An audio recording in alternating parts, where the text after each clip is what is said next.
Hello and welcome to the Astro Bloom podcast. If you haven't been here before, my name is Vanya Banks and I am your host as well as spiritual astrologer and healing guide. So this episode has been brewing beneath the surface for quite some time.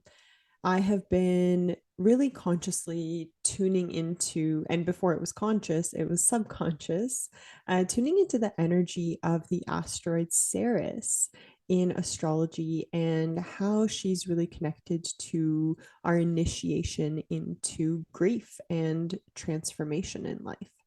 Now, I'm going to get into all of this in much more detail, but essentially, I wanted to first talk a little bit about grief and with the consciousness, of course, that in this time during the holiday season, grief can be something that is, experienced by people on various levels. And so I just want to, first of all, send you love and compassion if you are one of those people.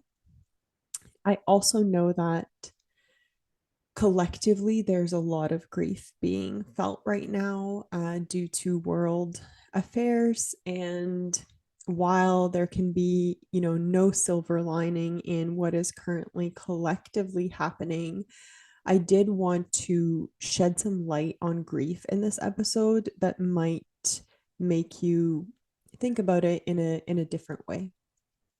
And so grief is really a wildly transformative process that happens, which is able to show us the cyclical nature of life. If we think about grief, it is what happens as the result of losing something. Most people tend to think of grief as something that only happens when someone we love or someone that's close to us passes away. But grief can happen in so many other ways. It is just the end of something. It doesn't have to be the loss of a loved one, although, of course, that is one of the most, intense processes of grief. But it can be the loss of a home, the loss of a job, the loss of belonging. There's intense grief that comes from potentially people who are immigrants or refugees.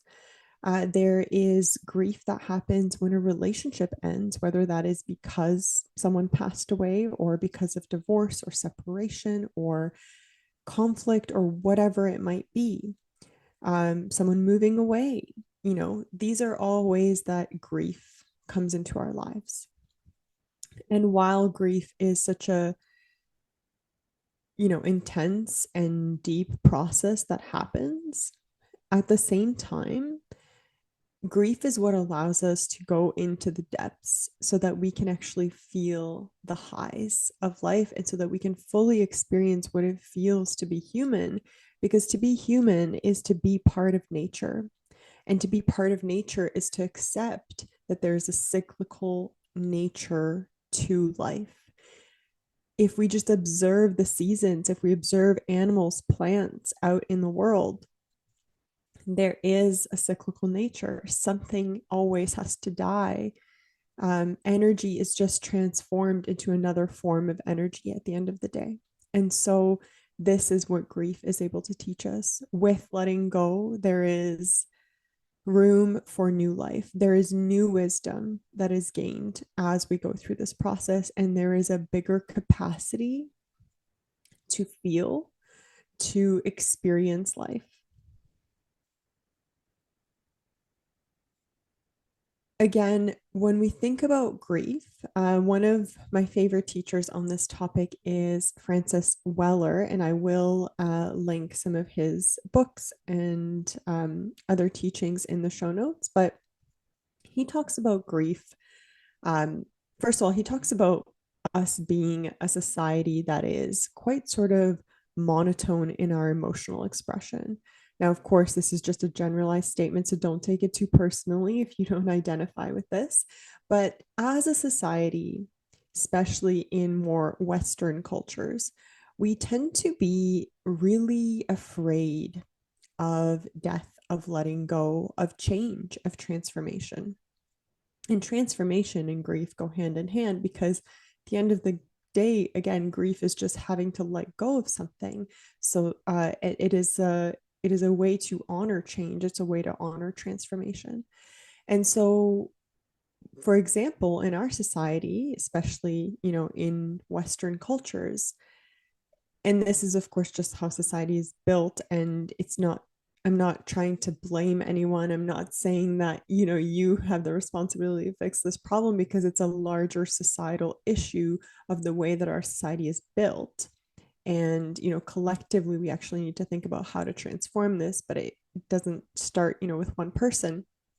But essentially, if you think about, everything that represents aging or decay or this process of letting go, we tend to kind of hide it away. We tend to compartmentalize it. We tend to separate ourselves from it. So even if we think about, our elders, our aging population, because of course of the demands placed on the working class of raising children in isolation, going from, of course, living in communities originally, how we're supposed to actually live in society and help each other take care of our children and take care of the elders and all live sort of in community together and share the burdens of child rearing and also caring for the elders.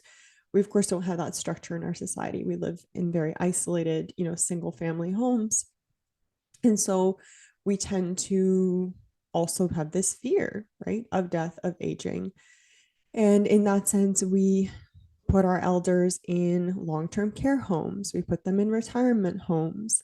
We fear and we judge, people who go through divorce, who end up separated.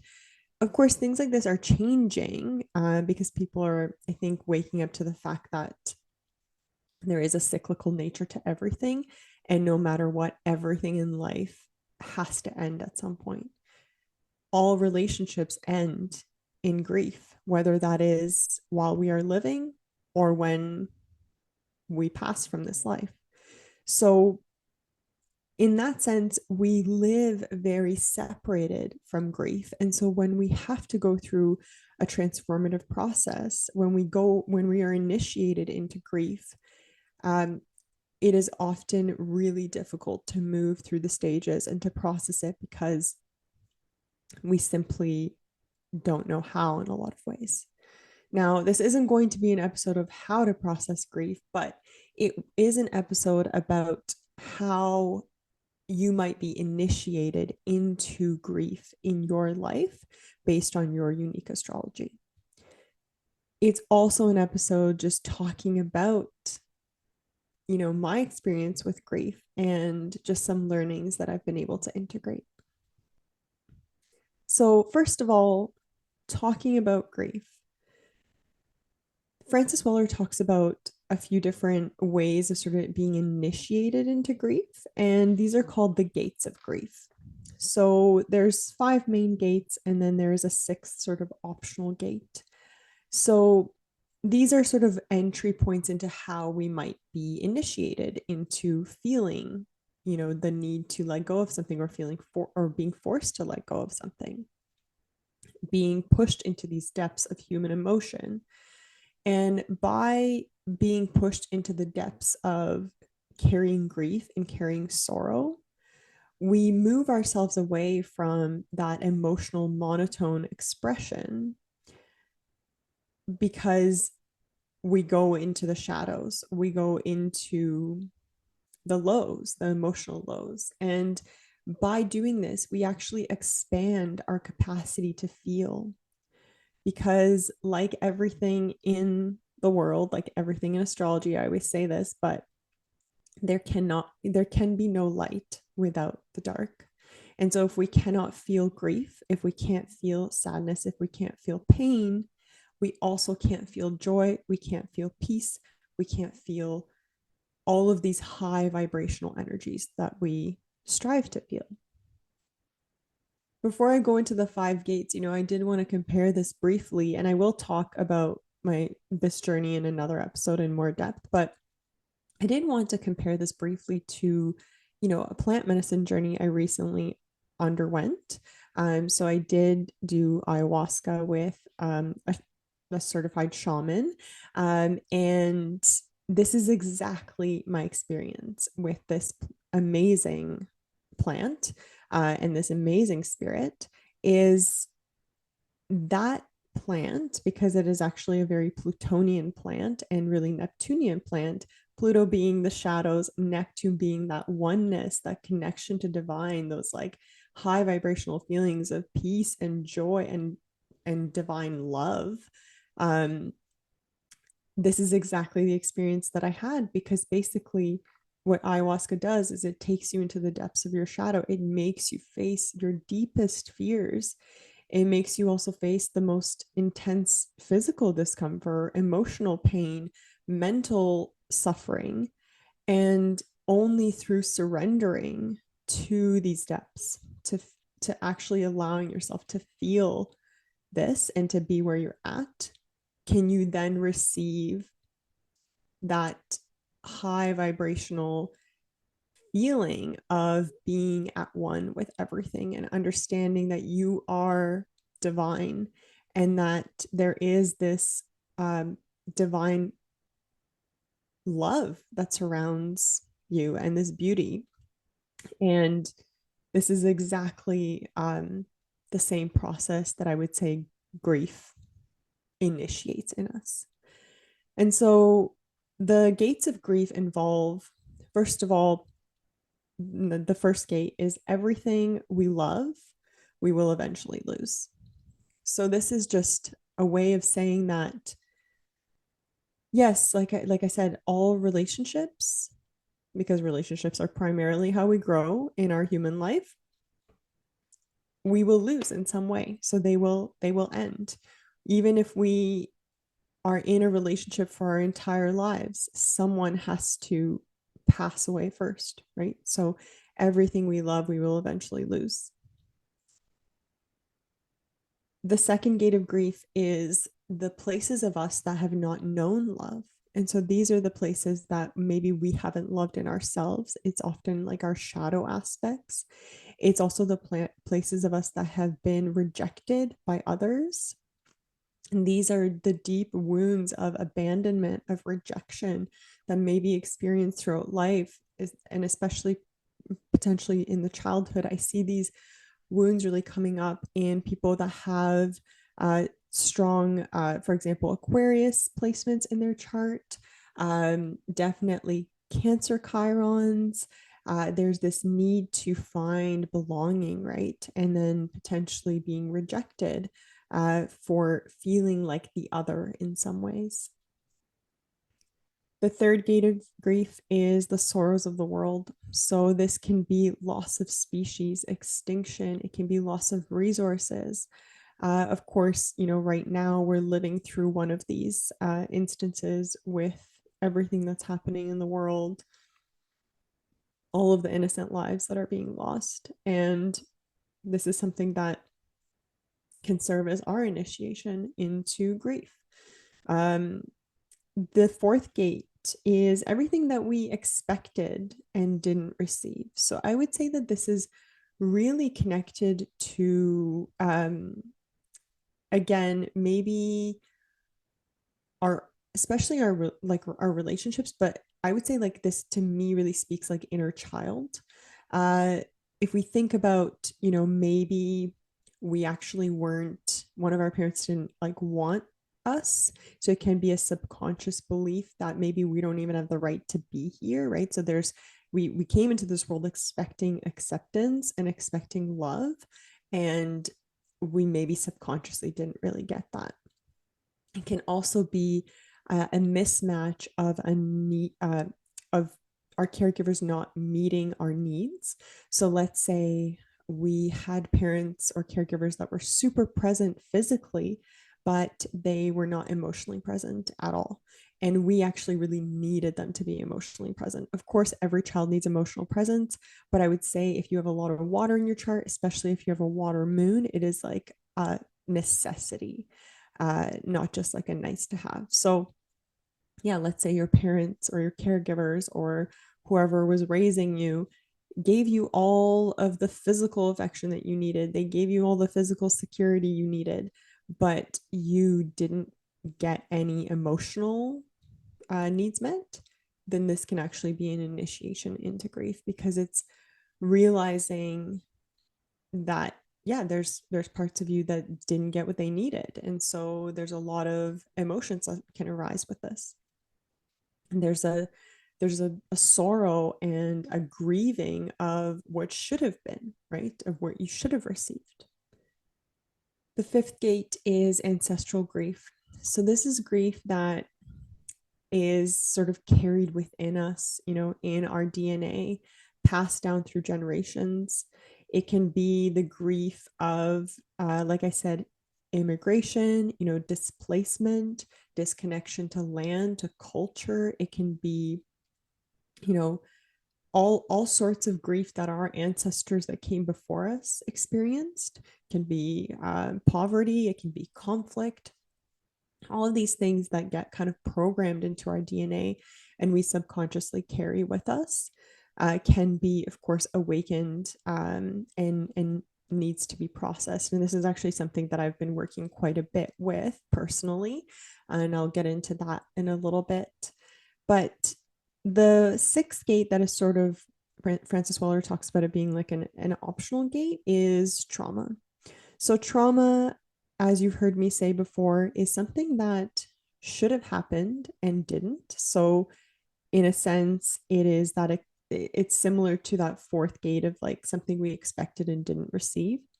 But it's also the opposite. It's something that we didn't expect and should not have happened that did happen. And so then it's almost kind of the opposite of that fourth gate, in the sense that we have to grieve the fact that this horrible thing that happened to us shouldn't have happened. And there is a reconciliation that needs to happen of, the past, of the events that occurred. So yeah, like I mentioned, I guess to kind of coming into it from an astrological perspective, I think in my own personal experience and in the experience of my clients, I've really been putting this theory to the test since Ceres, the asteroid that's linked to the goddess of Demeter in Greek mythology, really started coming into kind of my consciousness and making herself known. I've been testing this theory a lot with my clients in my own life. And I've done a lot of research on sort of past events in my life and the things that have happened and how they coincide to her movements and her activity in astrology.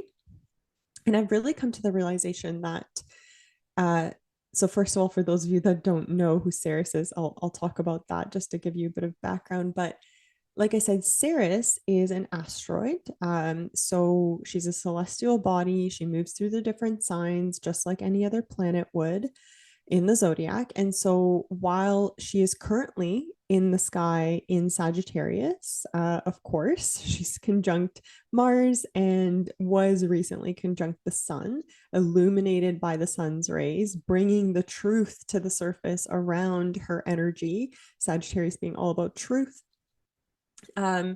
She is, of course, yeah, we're all collectively experiencing her in Sagittarius right now, but we also personally experience her energy wherever she is in our chart. And like I said originally, where Ceres is in your chart is likely the area of your life where you will be initiated into a transformation and into grief. So for me personally, Ceres has really come through in my own relationships. She's in my seventh house.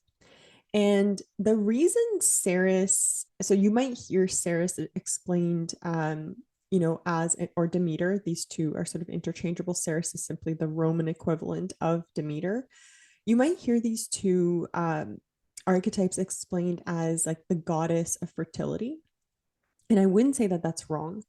Ceres is simultaneously the thing that nurtures us on like a very almost like physical level, like it gives us sustenance. But at the same time, it's where we have to learn to let go and we have to understand the cyclical nature of this area of our life. And when I say where, I mean the house that it is in. Of course, the sign is going to have an impact too, but I'm really talking about the house here because that's the area of life that she impacts. So in Greek mythology, Ceres is Demeter. And if you know about the story of Demeter and Persephone, here's a little refresher. If you don't, this is going to probably shine a lot of light on, what I've been talking about here.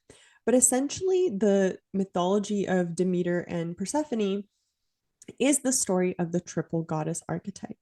Now, the triple goddess archetype is the mother, maiden, and crone. And this is the way that feminine energy evolves throughout life.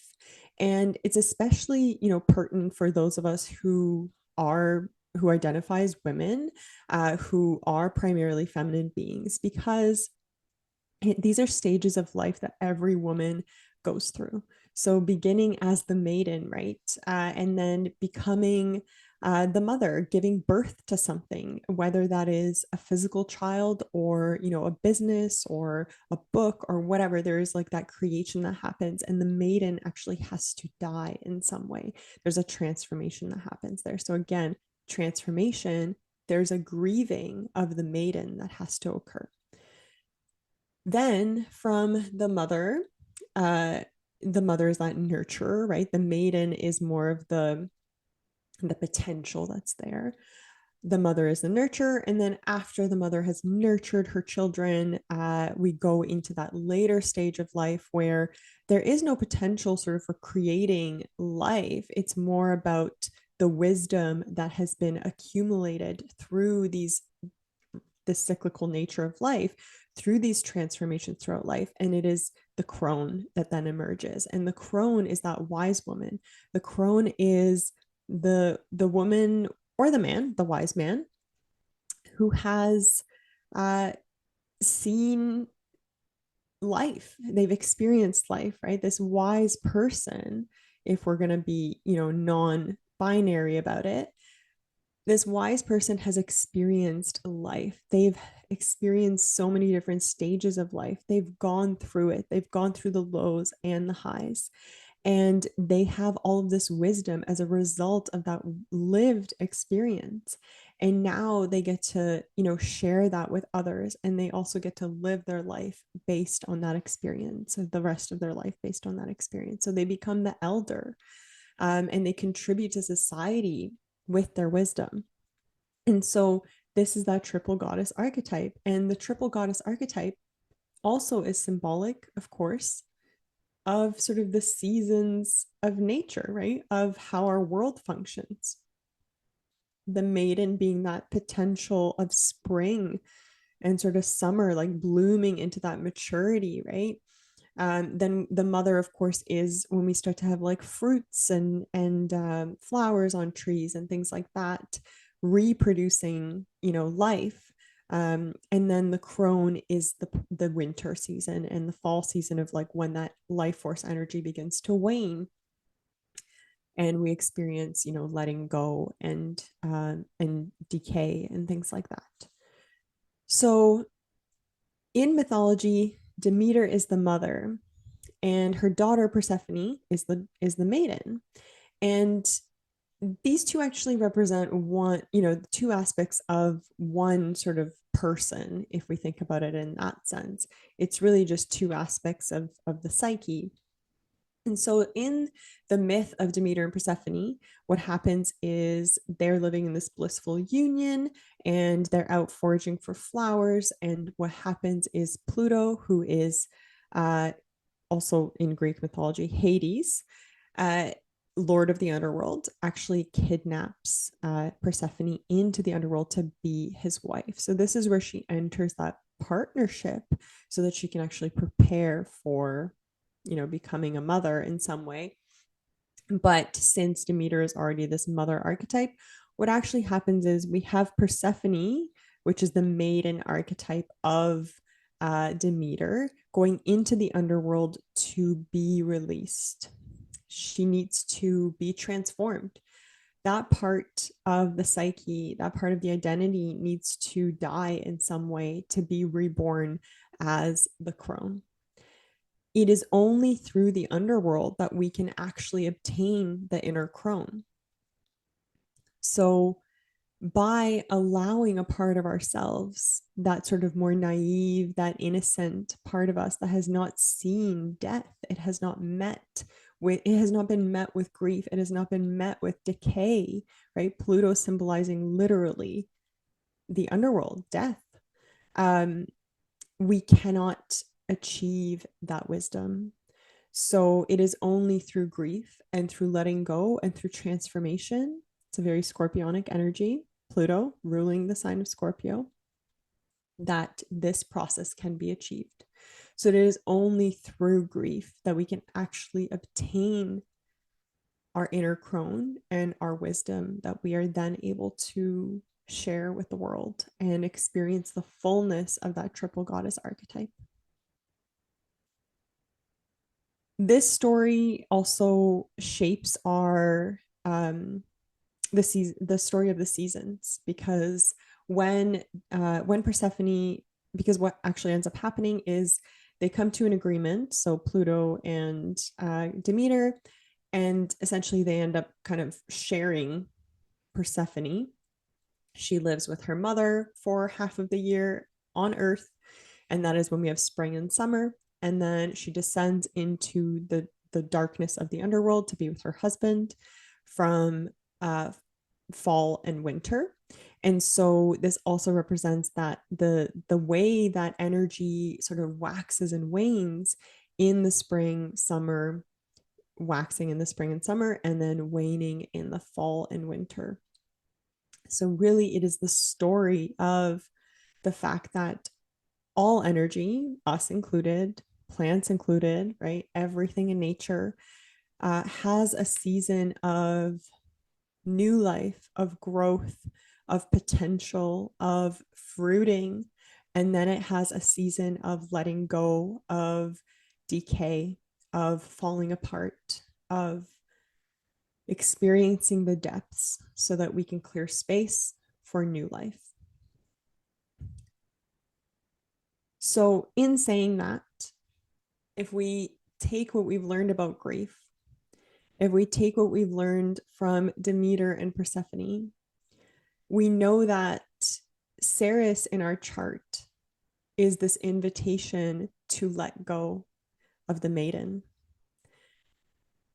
Ceres is where we are invited to release some part of our past and are met with the shadows and met with the underworld and met with this alchemizing nature of grief so that we can acquire our inner crone. And so once we surrender to this initiation, this is actually the house in our chart where we become very wise. We become the crone and we have lots of wisdom to share with others. But we have to surrender. And so if you want to look at, I'm going to talk about sort of her energy in each of the houses. But if you want to look at where this energy shows up in your chart, you're going to go to astro.com. I'll put the link in the show notes. You can make sure to create an account. It stores your info that way. So I would definitely recommend doing that. And then you're going to go to creating an extended chart. Scroll down all the way to the bottom. When it gives you options, there's going to be options to add additional objects, and you're going to click on Ceres and then show the chart. And what you're going to look for in your chart is a little sickle, so like the sickle that you would use to cut down grain. That's shown also like in, I was going to say in the Virgo symbol, but I think she just carries wheat. But yeah, anyway, it looks like a sickle. So just look for that and see what pie section it is in and look for the number of that pie section. Now, the one thing that I also wanted to add before I go into the astrology is, basically by entering the underworld, we are able to face our fear of death, right? Of something ending. And in meeting with death, we also face our mortality in a lot of ways. We face Saturn. We face that limitation of the fact that we are only in this body, in this life, once, right? I mean, astrology is based on the fact that we are energy and we do reincarnate in some way, and our eternal self lives on and maybe comes back to Earth, right? But we face our mortality and we realize our immortality simultaneously. So we realize that we are also eternal. And it is really that process of meeting with the end of something in order to realize that there's always something else that comes after. There is that cyclical nature. A seed has to crack its shell. The shell has to disintegrate, right? The seed coating has to decay so that the sprout can actually emerge, so that new life can emerge.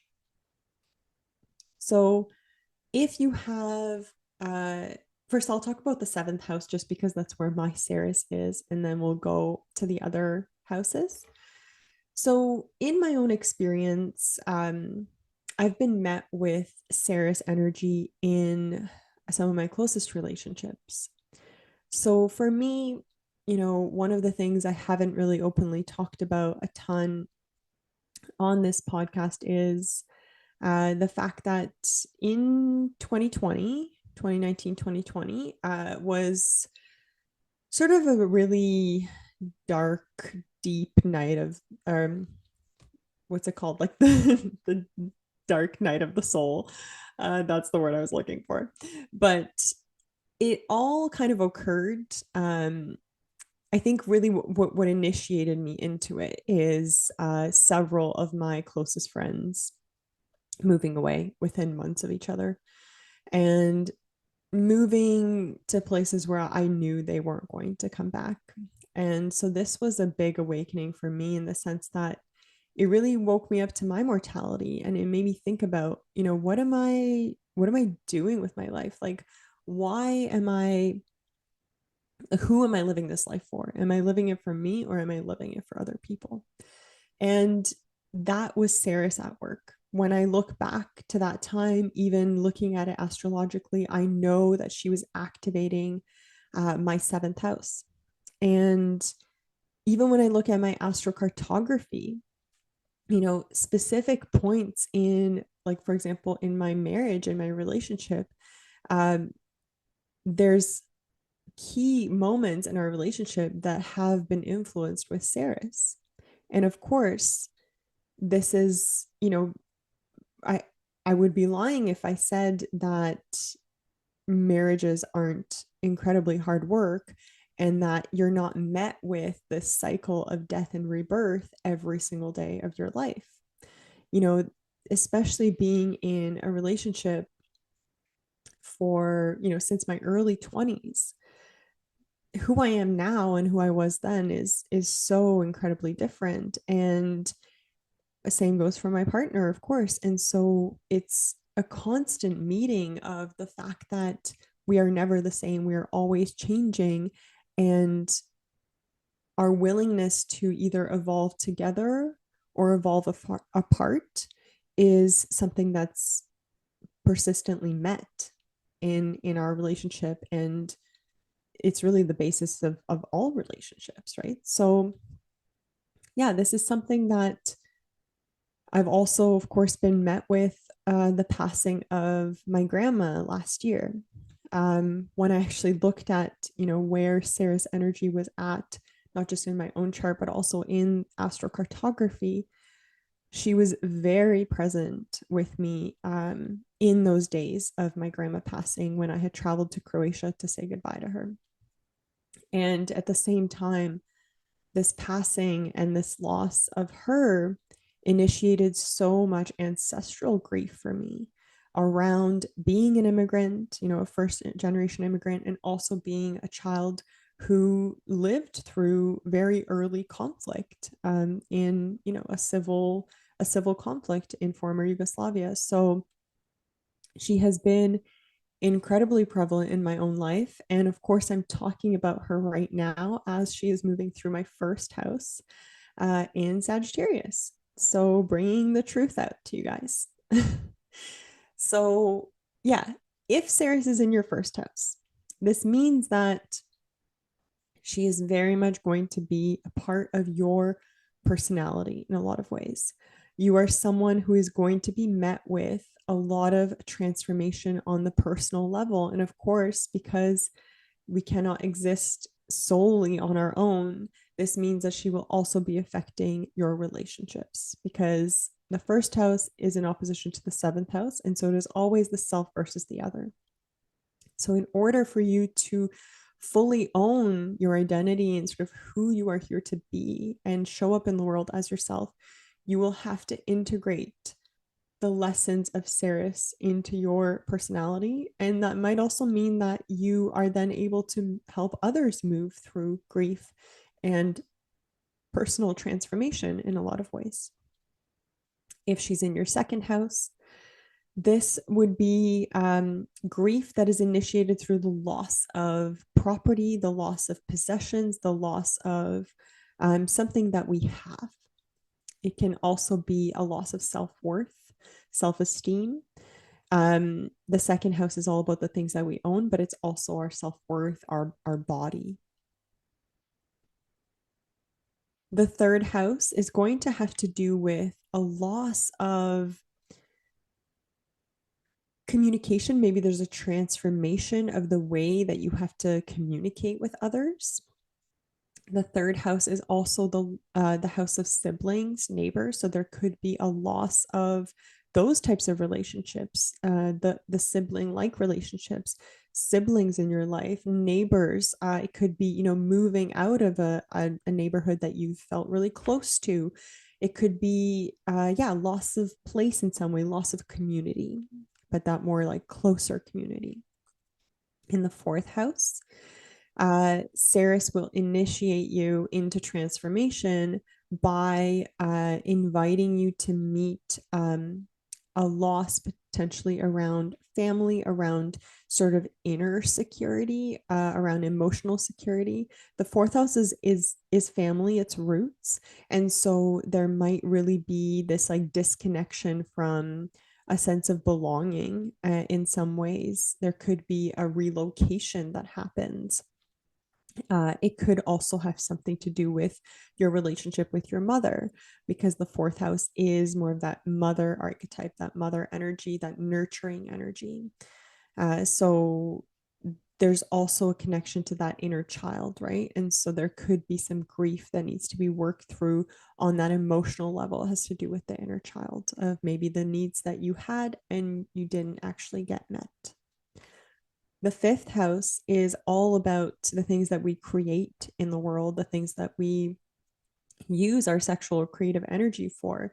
So you could be met with loss and grief through your relationship with the things that you birth. So whether that is children, whether that is, again, businesses, art, it's whatever you're using your creative energy for. And there might be a need to let go of that. So it could be like that your major grief comes through like empty nest syndrome. Or maybe there's a difficult relationship with a child, or maybe there's a difficult also relationship in terms of like, because the fifth house is also the house of romance and the house of like really that expression of the inner child. So maybe there's a loss of talent in some way, or there's a loss of um, passion for life. Like there could be a more kind of personal inner experience of that energy. The sixth house means that, they're essentially, because the sixth house is really like our daily routines, our health, our the way that we are also of service. Ceres can show up here to teach you how to let go of a certain way of kind of showing up in the world and of being of service. So this could be a change in uh, your vocation in some ways, of like your not vocation so much, but yeah, the way that you are of service. So it could be a change in like how you approach also your daily habits, your routines, your health. It could be health issues that really force you into a sense of surrender, and have you, move through alchemizing that grief into wisdom that you can then share by being of service with others. For example, it could show up even like as anxiety, maybe health anxiety, things like that in the sixth house, especially because Virgo is that's the energy of Virgo, and Virgo is very much connected to health, but that connection between the mind and body.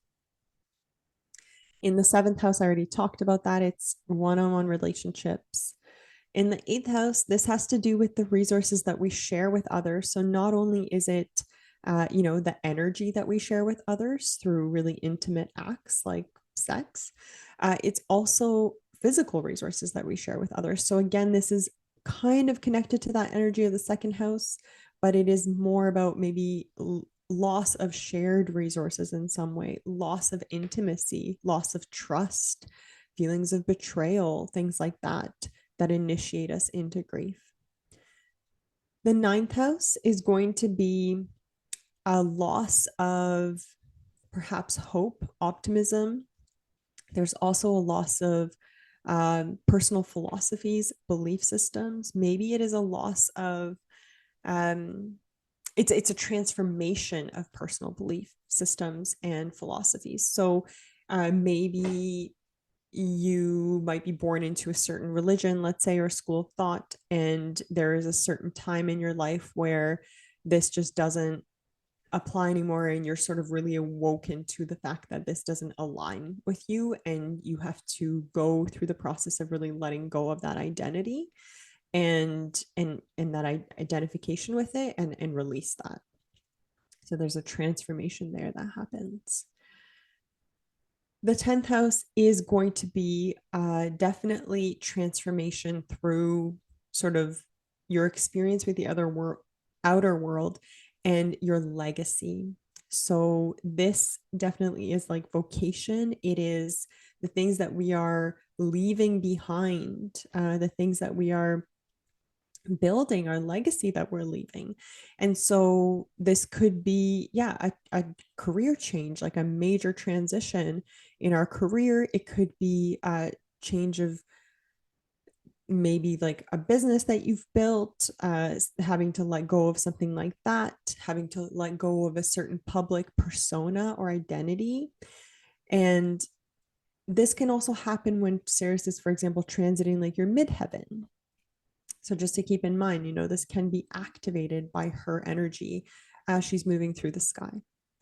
In the 11th house, Ceres will initiate you by perhaps having you go through certain transformations in your wider community. So the 11th house is not only the house of like friendships and larger communities, but also like our vision for the future. So your ideals about the future and what you really want to call in, because that is also connected to who you surround yourself with, right? They always say that you should surround yourself with people who have like similar ideals and you and visions as you, because that helps you then manifest that reality, because it also helps you understand and see that it is possible.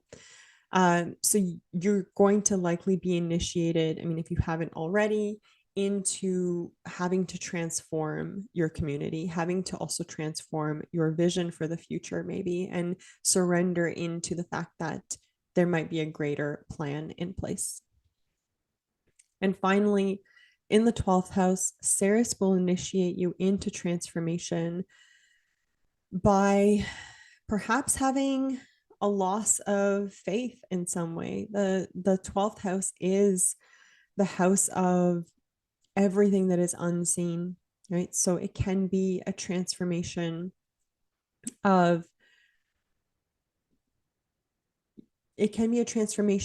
yeah, like a faith in some way. It can be a transformation of it could be things like mental illness, for example.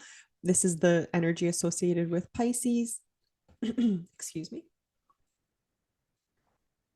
This is the energy associated with Pisces. And Pisces is all about the energetics, the unseen. It's about feeling. It's about, again, that connection between body and mind, the axis of the 6th and 12th house. So it's an initiation of needing to completely surrender to the divine. And this might come through a loss of faith or the need to find a new sense of faith in something or a new trust in the divine and an understanding that there is a greater plan. There is something that you might not be able to see or control, but you have to surrender to. And that is the 12 houses of Ceres. So I would love to hear your thoughts on this podcast. If you check out your chart, let me know whether it resonates. Send me a message. You can reach me on Instagram or send me an email. All the details are in the show notes. And yeah, I just hope that this episode shines some light on something that can be, of course, a really, really difficult thing to see a silver lining in. But I truly do believe that without grief, we really cannot experience what it fully means to be human, because we cannot accept that cyclical nature of life without having to let go of something. And spoken like a true Scorpio rising and Scorpio stellium, I feel like it's just the full encapsulation of that energy of the underworld, of the invitation to let go, to meet our shadows, to meet our biggest fears, and to allow ourselves to be transformed by them and to rise like a phoenix from the ashes. So I hope that you have a lovely holiday season. And if it is a season that is difficult for you, as I know it is for many, I hope you take great care of yourself, and sending you lots and lots of love. I will see you in the new year.